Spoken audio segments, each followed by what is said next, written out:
इस बढ़ती हुई महंगाई के दौर में समझ ही नहीं आता है कि हम सेविंग कैसे करें। अगर घर में हर पर्सन अर्न कर रहा है तब तो हमारा घर बहुत अच्छे से चलता है, लेकिन अगर एक पर्सन अर्न करता है तो बहुत मुश्किल हो जाता है घर को चलाना। और एक औरत ही ऐसी अल्लाह ताला ने औरत को खूबी दी है कि उसके हाथ में बरकत भी है और उसको इतनी अक्ल भी दी है कि वो घर को अच्छे से लेकर भी चलती है और पैसों को बचा कर भी चलती है। कुछ ऐसी ख़वातीन होती हैं जो कि अपने पैसों को बहुत हमदर्दी से ख़र्चा करती हैं और अपने घर को बहुत अच्छे से मैनेज कर कर चलती हैं। किसी घर में तो ऐसा होता है कि दोनों ही हस्बैंड वाइफ अर्न कर रहे हैं, कहीं कहीं ऐसा है कि सिर्फ हस्बैंड अर्न कर रहे हैं और ख़र्च करने की जो ज़िम्मेदारी है वो वाइफ की है। तो हर घर के जो केसेस हैं वो अलग हैं।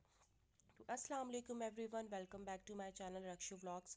तो आज का जो हमारा टॉपिक है वो यही है कि हम कैसे अपने जो पैसे हैं उनको सेव कर सकते हैं, कैसे हम अपनी अर्निंग को एक अच्छी तरीके से स्पेंड करें ताकि हम कुछ सेविंग भी कर पाएँ।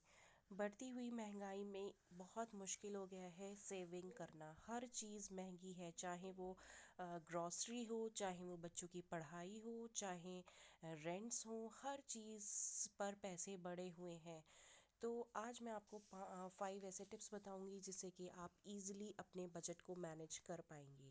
अच्छा, सबसे पहले हम बात करते हैं बजट के बारे में। बजट क्या होता है? देखिए, बजट वो होता है जो जो कि आपकी जो अर्निंग हो रही है तो उसको आप अपने मुनासिब तरीके से खर्च करें और हर चीज़ के लिए पैसे आपके पास मौजूद हों। आप अच्छे से स्पेंड करें जो जो आपकी ज़रूरत हैं, जायज़ ज़रूरत हैं, और मंथ की एंड तक आपके पास कुछ ना कुछ पैसा बचना चाहिए।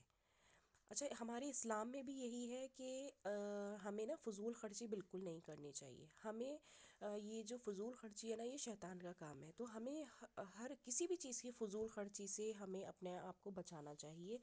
तो सबसे पहले तो हमें अपने एक बजट सेट करना है। जो भी आपकी टोटल इनकम है, आप अपनी ये अंदाज़ा लगाइए कि मुझे ये इनकम इतने पैसे मुझे महीने में सैलरी में से निकालने हैं और फिर इसमें से मुझे खर्चा करना है। एक बजट आप प्लान करिए महीने के स्टार्टिंग में, जो भी आपके पास पैसा आता है। अब चाहे वो हस्बैंड करे या वाइफ करे, ये आप लोगों के म्यूचुअल अंडरस्टैंडिंग पे रहता है कि बजट कौन प्रिपेयर करता है।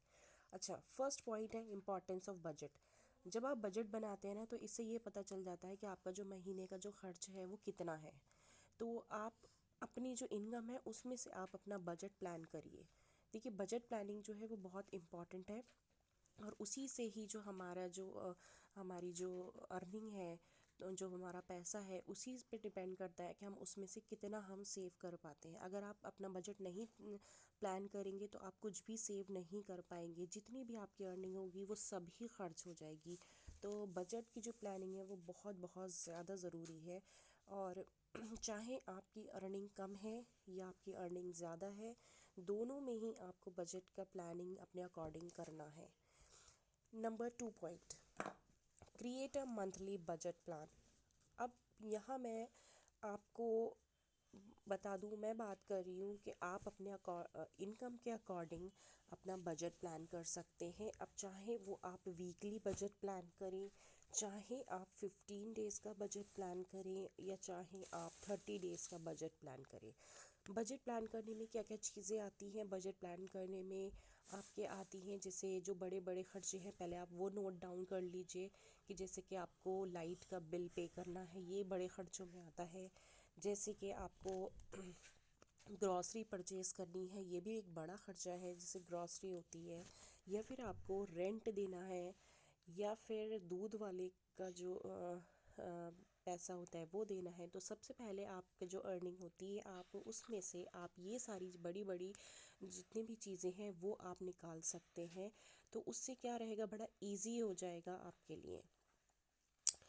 जब नंबर थर्ड, सेविंग करें, क्योंकि सेविंग से क्या होता है ना, आप अपना कुछ बचा कर रख सकते हैं चीज़ें अपने फ्यूचर के लिए। अच्छा, सेविंग आपको कैसे करनी है? जब आपके पास मंथली इनकम आती है तो सबसे पहले आप कुछ पैसे निकाल कर रख दीजिए, क्योंकि उससे आपको क्या होगा, सपोज़ मैं आपको एग्जांपल दे रही हूँ कि 5,000 आपकी मंथली सैलरी आई, तो आप उसमें से 500 अलग निकाल कर रख दीजिए, और 4,500 में से आप ये सोचिए कि सिर्फ 4,500 ही मेरी सैलरी है, मुझे उसमें से ही खर्चा करना है। तो ये बहुत इजी रहेगा। कोई भी आप एक पर्स बना लीजिए या कोई आप बॉक्स बना लीजिए, उसमें आप ये पैसे बचे हुए जो हैं, बचे हुए नहीं मैं कहूँगी, जो कि इस सैलरी में से आपने निकाले हैं, वो आपको रखने हैं। इससे आप बहुत इजी रहेगा, क्योंकि अगर आप ये सोचेंगे कि जब हम सारे खर्चे कर लेंगे और सारे खर्चों में से हम पैसे कुछ सेव कर लेंगे, तो वो ऐसा नहीं होता है। मंथ के एंड तक आपके पास कुछ नहीं बचता है। लेकिन जब आप शुरू में ही कुछ पैसे निकाल कर चलेंगे, तो वो आपके लिए बहुत ईजी रह जाता है, और इस टिप से आपकी साइड बाय साइड कुछ ना कुछ इनकम जो होती है, सॉरी इनकम नहीं, मैं कहूँगी जो सेविंग होती है वो हो जाती है। कुछ ऐसी चीज़ें होती हैं जैसे कि आप बच्चों को आप पॉकेट मनी वगैरह देते हैं, तो आप वो एक छोटे छोटे से आप पर्स बना लीजिए, या फिर आप कोई पिगी बैंक बना लीजिए। उसमें आप हैबिट बनाइए कि बच्चों को मंथली पैसे दे दें, या फिर आप वीकली पैसे दे दें, या फिर 15 डेज़ में पैसे दे दें। उससे ये होगा कि जो छोटे छोटे जो अमाउंट है वो बच्चों के पास ज़रूर सेव होंगे, और बच्चों को आप ये हैबिट भी बनाएंगे कि वो सेविंग करने की आदत उनको बनेगी। अगर बच्चों का कुछ पैसा सेव हो जाता है, स्पेशली मैं बात कर रही हूँ जो गर्ल्स होती हैं, टीन एज गर्ल्स हैं या फिर बच्चियाँ हैं, अगर वो कुछ पैसा इकट्ठा कर लेती है, तो आप एक आदत बना लीजिए कि कुछ उनके लिए गोल्ड का छोटी मोटी चीज़ पर परचेज़ कर लीजिए उनके लिए। तो उससे उनको जोड़ना भी आएगा पैसों का, और उनके लिए कुछ फ्यूचर के लिए चीज़ तैयार हो जाएगी, और जो कि लड़कियों के लिए बहुत ज़्यादा ज़रूरी है। और इससे क्या होगा, जब वो ये देखेंगी ना कि हमारी माँ सेव करती हैं पैसे, और सेव करके उन्होंने ये चीज़ हमारे लिए गोल्ड की बनवाई है, तो उनको ये चीज़ अपने फ्यूचर में भी काम आएगी, और वो जैसे बच्चे देखते हैं वो आगे अपने फ्यूचर में भी करते हैं।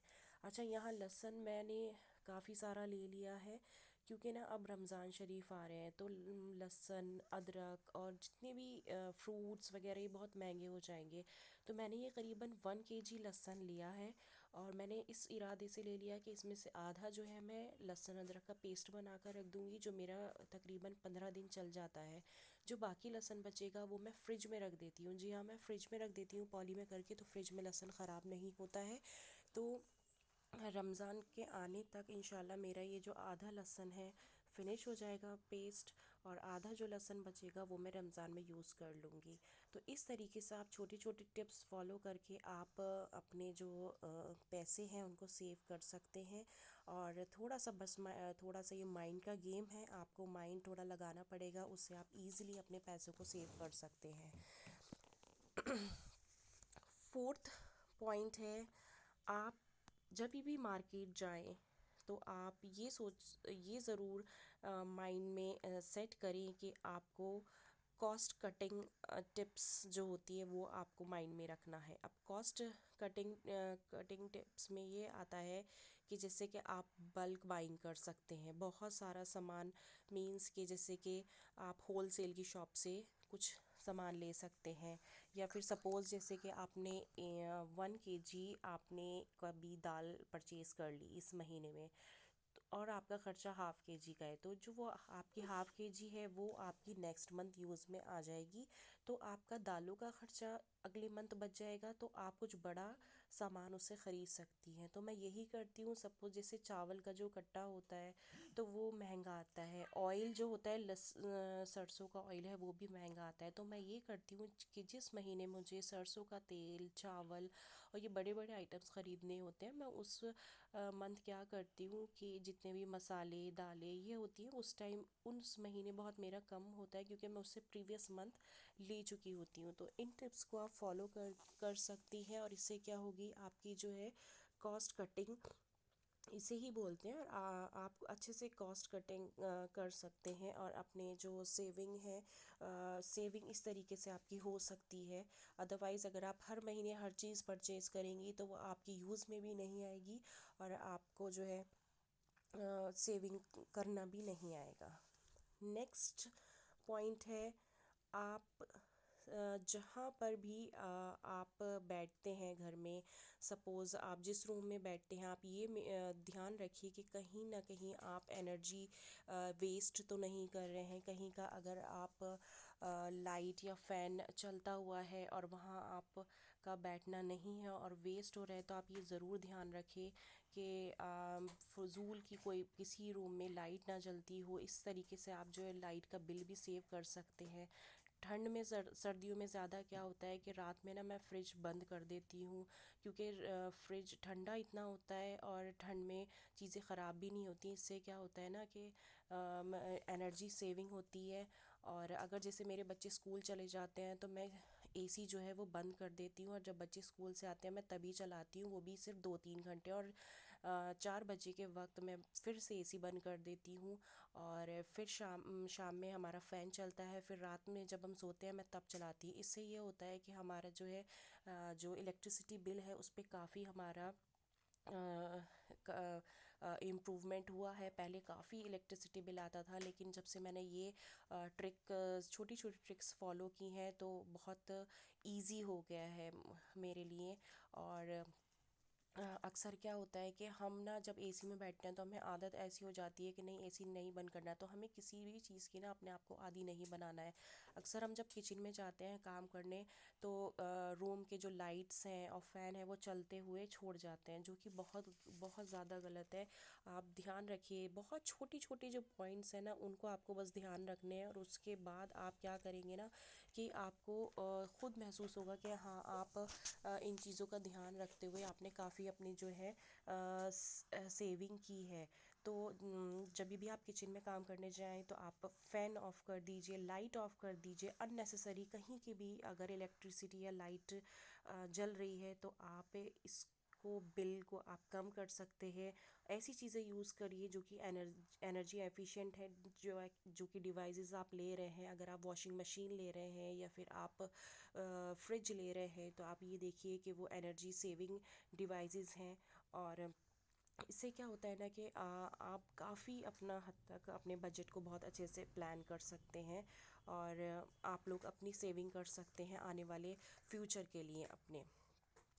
नेक्स्ट है, आप अपने इमरजेंसी फ़ंड के लिए ज़रूर सेव करके रखें और अपना इन्वेस्टमेंट प्लान्स लें, मेडिकल प्लान्स लें, क्योंकि you have to save for your rainy day. अगर आप नहीं सेविंग करेंगे ना तो बहुत मुश्किल हो जाता है, और वो बहुत बहुत ज़्यादा इम्पॉर्टेंट है। कुछ पैसा अपने ऐसे, अल्लाह ना करे कोई भी हमारे ऊपर कोई परेशानी आती है हमारी सेहत से रिलेटेड, या कोई भी अल्लाह ना करे हमारे इमरजेंसी आ जाती है, तो कुछ पैसा कुछ ना कुछ ऐसे हमें या तो घर में उठा कर रखना चाहिए, या फिर हम कुछ ऐसे इंश्योरेंस प्लान्स ले लें जिससे कि अल्लाह ना करे अगर कोई परेशानी आती है तो हम वो पैसा जो है उस वक्त हमारे काम आ सके। तो ये हम जब भी कर सकते हैं जब हम अपने बजट को बहुत अच्छे से प्लान करेंगे, और अपनी जो हमारी अर्निंग है उसको हम एफिशिएंटली डिवाइड करेंगे डिफरेंट पोर्शंस में।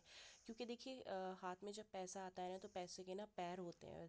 तो पैसा जो है वो रुकता नहीं है, पैसा जो है खर्च इंसान करता ही रहता है। तो इन चीज़ों को बहुत अच्छे से आपको फॉलो करना है। नेक्स्ट पॉइंट है, you have to avail discount time to time. देखिए सेल्स और डिस्काउंट्स आते रहते हैं, ख़ास करके इंडिया में आप जो साइट्स हैं उस पे बहुत अच्छे अच्छे ऑफ़र्स आते हैं। ये मैं आपको एग्जांपल दे रही हूँ, जैसे ये वॉशिंग मशीन है। ये 28,000 की वॉशिंग मशीन थी जब मैंने ये ऑनलाइन देखी थी। लेकिन मैं कुछ 2-3 मंथ्स इसके लिए रुकी, और आप यकीन नहीं करेंगे ये मुझे 21,000 की मिली है। मुझे 8,000 का इस पर डिस्काउंट मिला है। फ्रंट लोड ये वॉशिंग मशीन है, 6 kg की है, और इतनी एनर्जी सेविंग है। मैंने यही चीज़ इसमें देखी, इसमें पावर सेविंग भी है, और इसमें जो वाटर जो ये लेती है वो भी बहुत कम लेती है ये। तो ये मुझे बहुत ज़्यादा पसंद आई थी, और मुझे 8,000 का इस पर डिस्काउंट मिला। तो जहाँ भी आपको डिस्काउंट मिले तो वो चीज़ें आप अवेल करने की कोशिश किया करिए, उससे आप अपने पैसे बहुत अच्छे से सेव कर सकते हैं। ये ड्रिंक मेरे बच्चे पीते हैं, ये पाउडर है जो कि दूध में डालकर मेरे बच्चे पीते हैं। ये मार्केट में मिलता है करीबन 1800 का, लेकिन जब भी ऑनलाइन ऑफ़र आता है तो ऑनलाइन मुझे ये 1500 का मिल जाता है, तो मैं कोशिश करती हूँ जब भी ऑफ़र में मिलता है तो मैं इसको 1500 का परचेज़ करती हूँ। और कभी कभी तो ऐसा होता है कि मैं दो भी परचेज़ करके रख लेती हूँ। तो आप इन चीज़ों को, आप छोटे छोटे चीज़ों को आप फॉलो करके आप अपने पैसों को बचा सकते हैं। देखिए, बूंद बूंद से ही समंदर बनता है। अगर आप सोचेंगे अरे 200 रुपये बचा लिए तो क्या कर लिया, नहीं, बहुत कुछ हो सकता है। एक छोटी सी और मैं आपको एग्जांपल देती हूँ। देखिए, ये बैग है जो मैंने आपको पिछले व्लॉग में भी दिखाया था, ये मैंने अपने बेटे के लिए लिया था। मैं बैग परचेज़ करने नहीं गई थी, लेकिन उस टाइम ये बैग मुझे काफ़ी सस्ते सस्ते में तो नहीं कहूँगी, लेकिन हाँ, रीज़नेबल प्राइस में मुझे मिल गया था। इसकी क्वालिटी मुझे बहुत अच्छी लगी थी। तो मैंने ये सोच कर ले लिया था कि 2 मंथ्स के बाद बच्चों का न्यू सेशन स्टार्ट होगा, अप्रैल में बच्चे स्कूल जाएंगे, तो न्यू बैग की बच्चों को ज़रूरत होती है। और मेरे बेटे का बैग ख़राब भी हो रहा है, और इस प्राइस में अगर मुझे ये इतना अच्छा बैग अभी मिल रहा है तो मैंने इस डिस्काउंट का फ़ायदा उठाया और मैंने ये बैग अभी से लेकर रख लिया, जबकि अभी 2 मंथ्स हैं बच्चे के स्कूल जाने में। तो इन चीज़ों को आप फॉलो करिए, और अगर कहीं भी आपको कुछ ऐसी चीज़ डिस्काउंट पर या फिर सही प्राइस में मिल जाती है तो आप लेकर रख सकते हैं। इससे आप अपने पैसे बचा सकती हैं। अगर आपको कोई चीज़ चाहिए और आप बाज़ार जाती हैं तो एकदम क्या होता है ना कि हमें या तो चीज़ ठीक से नहीं मिल पाती है या फिर हम जल्दबाजी में महंगी चीज़ ख़रीद लेते हैं। नेक्स्ट देखिए, ये मैं आपको शूज़ दिखा रही हूँ। ये 5000 के शूज़ हैं और ब्रांडेड शूज़ हैं। ये मुझे ऑनलाइन मैंने लिए थे, मैंने नहीं, मतलब मेरे हस्बैंड ने मंगाए थे, और ये करीबन हमें 2500 के मिले थे। तो ऐसे ऐसे जो डिस्काउंट होते हैं उनको कभी भी आप छोड़ा मत करिए। सो प्लीज़ इन चीज़ों का ध्यान रखिए और अपने बजट। तो इन टिप्स को फॉलो करके आप बहुत अच्छे से, बहुत सिंपल तरीके से आप अपने पैसों को सेव कर सकते हैं और आप अपने बजट को बहुत अच्छे से मेंटेन कर सकते हैं। उम्मीद करती हूँ आपको आज की जो मेरी ये टिप्स हैं अच्छी लगी होंगी, और आप अपनी लाइफ में इन टिप्स को ज़रूर फॉलो करेंगे। अगर आप मेरे चैनल पर न्यू हैं तो सब्सक्राइब करके ज़रूर जाइएगा, और अगर आपको ये सारी टिप्स अच्छी लगी हैं तो प्लीज़ लाइक, फॉलो और शेयर ज़रूर करिएगा। और दुआओं में ज़रूर ज़रूर याद करिए। इंशाल्लाह मिलते हैं नेक्स्ट व्लॉग में। Till then take good care of yourself. अल्लाह हाफिज़।